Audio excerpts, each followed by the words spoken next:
宜兰河是宜兰市正主要的河川哦，也毋过因为这图水是变甲真落。议长张胜德就呼吁讲，应该爱参考东山河甲安农溪来整治哦。县政府嘛表示讲，因会想办法来解决。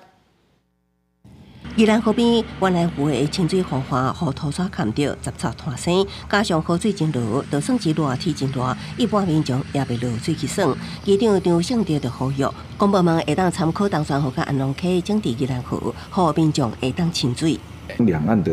淤泥的部分能断绝在上游段，不要让进来宜兰段的话，那这个水自然而然就会清净。议长表示，公部门应该伫宜兰河水头设乱沙坝，减少土沙流甲水尾，和河水变清气。两岸各用生态工法设新的河环，环保局也爱针对河川污染管做查处，安尼宜兰河就会当和民众清水，也毋过护溪团体煞有无共看法。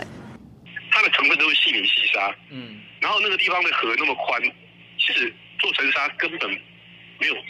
作用，就算沉淀下来，你一下子也都沉满了啊。护溪团体认为，宜兰河水尾水流边缘坡度不足，油刷幼土含量高，就算伫水头做沉沙池，改善渔业问题效益无悬，查无偌济土沙，那真紧失去功能，也会破坏生态。我们会找2个单位来，一起针对